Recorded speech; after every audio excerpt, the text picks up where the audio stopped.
It's a real pleasure for me to introduce this book. I would like to start maybe to open with this question: where does the human begin and end? Where does the human begin and end? And I'd like to open with this question as a way of framing Glenn Pearce's remarkable book, Byzantine Media Subjects. It's already a question that signals the scope and the ambition of this work, because it's a study that reconfigures Byzantine art as media that makes us before we make them.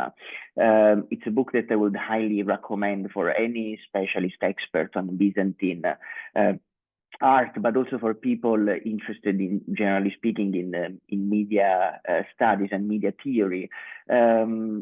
It is a book that Glenn Pearce has written that shows how we build things, images, mirror, manuscripts, and how in turn those things build us. It is eccentric, methodologically centered, because it unsettles all the boundaries between art history, theology, poetry, cultural technique, and personal reflections too. It's a book that I found at times incredibly poetic and evocative at the same time. It's not Glenn Pearce proposes that Byzantine art is not just something to be looked at, but something that sees. It forms a subject, not merely represents them. I'm going to leave it now to Glenn to introduce his book and to say more about it. I have also a series of questions that I would like to ask, of course, giving first of all the priority to all the questions that we will receive from the audience. And I know that this is just a little short presentation, so I'm going to leave it now to Glenn to say more about the book itself. The chapters are very rich with focused case studies, from the Mandilion to illustrated bestiaries that construct the boundary between human and animal, to acoustic textures of late antique liturgies, monastic sources, and finally an incredible example to a 15th century manuscript in which two scholars, Demetrius Triclinius and John Astrapas, claim to have seen the image of a human on the moon using only a mirror, a case study that will follow in the realm, I will call it, of cosmic media archaeology, perhaps. But I'm sure that Glenn is going to tell us more about it. So I will leave it here. And please feel free to add all your questions about this fantastic book in the Q&A. No, thank you so much, Donato. Those are really kind comments. And thank you to the organizers, too, for setting up this opportunity to talk about this book, but to hear also about other colleagues' works.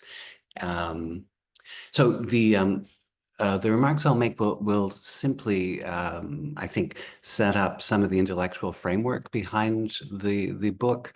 It began really with a series of studies that allowed me to examine aspects of Byzantine materiality from a modern, postmodern perspective. And I think Donato's initial statement about the human, the limits of the human in the material world is really a very precise summary of what links all of these studies together. In other words, the modernist myth is that we are individual entities moving in the world with autonomy granted us primarily through our abilities to think. That is the abilities that come from having the powers of a mind, of a brain. This is the Cartesian fallacy of modernism, perhaps.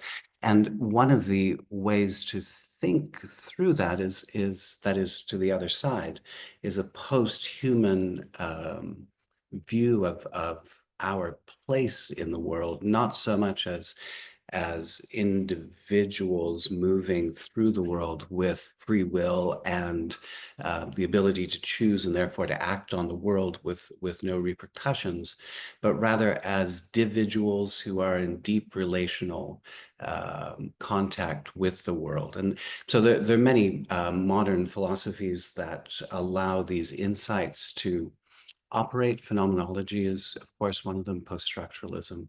But when I came across the work of Friedrich Kittler, the German philosopher, literary critic, and his work on media theory, it resonated very strongly and intuitively. It seemed to me a way to carry forward this post-human exploration of the Byzantine past, both as a way to find something meaningful in that past, but also to allow a kind of reflection back to our own, what would you say, reality, our own place in a world which is constantly slipping out of our control.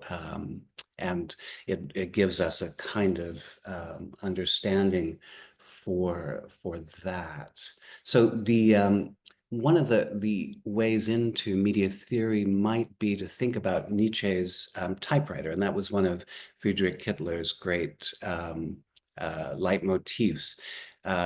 Nietzsche, because of his failing eyesight, adopted the typewriter soon after it became generally available in the late 1860s.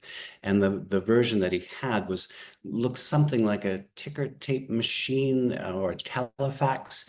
The keys were out. It's a bulbous thing, and the keys are out on the side. But more importantly, the results of his typing came out after a delay and on a thin ribbon of paper.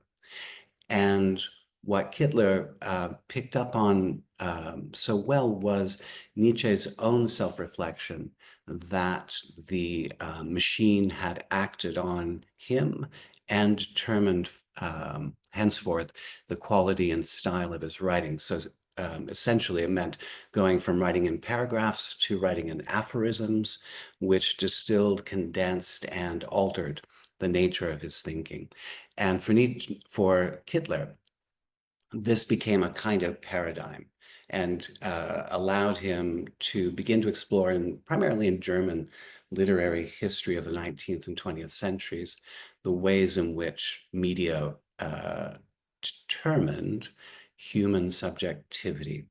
And that may seem a rather obvious insight now, especially in the time, even since I was writing this book, the strong emergence of AI as a way to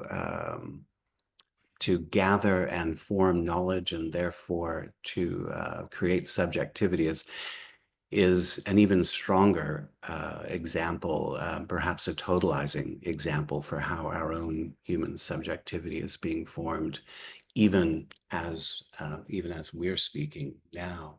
Now, how to retroject that into the Byzantine world, I'll give a very brief summary of the chapter that Donato raised, which is the text written in the early 14th century by Triclinius, where he talks about the search for the man in the moon.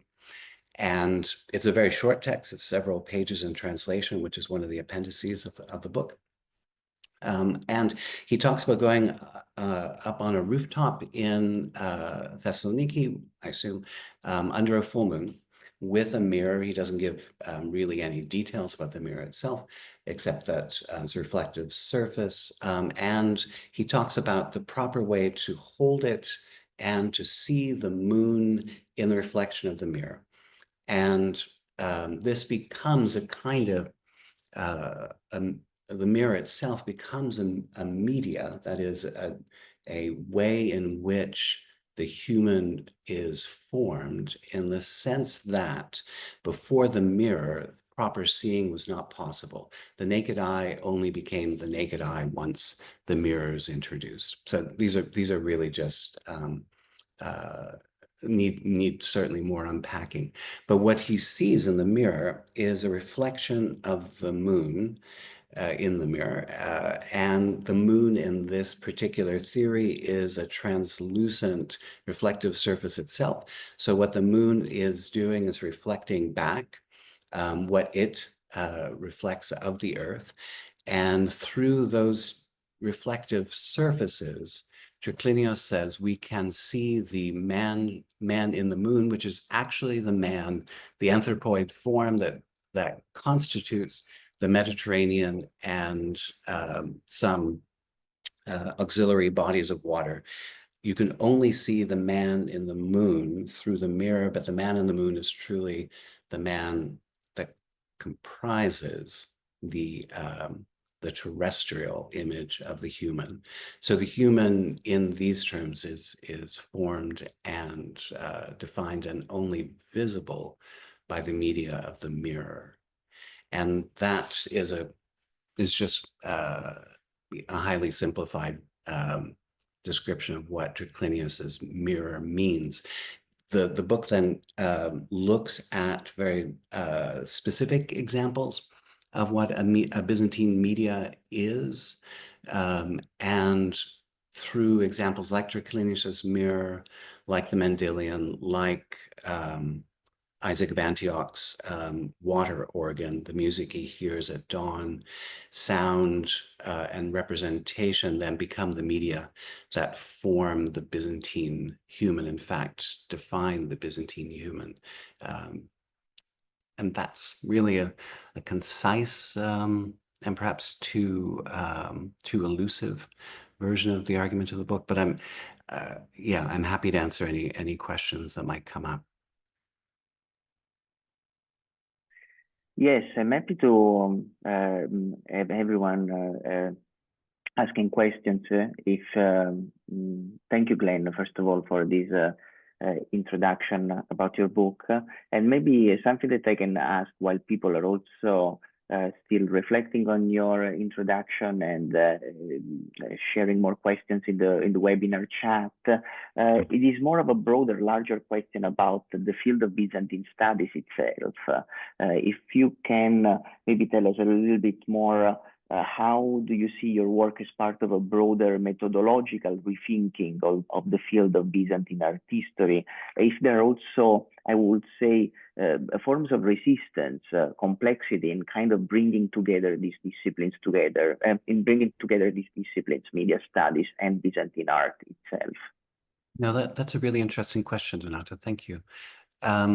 What I might say, which is coming at your question perhaps from the side, is that what's interested me in the last several years is perhaps, even while I'm undermining the subjectivity of our historical subjects, I'm also leaning into my own sense of my subjectivity as an historian, but also as a person living in, say, 2025 and the responsibilities and burdens that entails.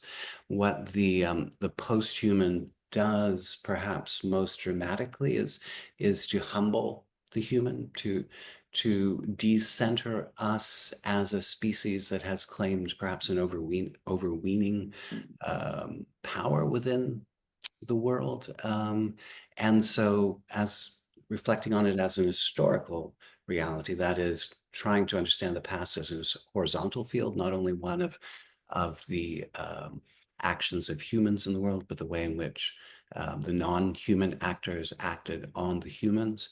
That's a way of thinking through, I think, our own positionality within a period of environmental degradation and perhaps inevitable destruction.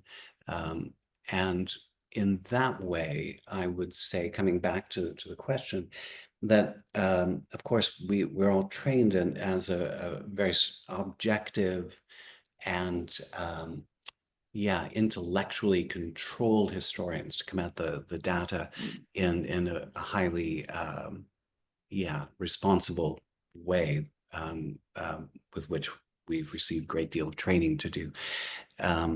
But to also think ourselves into our discipline perhaps a little more strongly. That is, to talk about our responsibility, our own positionality that brings us to the questions that we're posing of this historical material.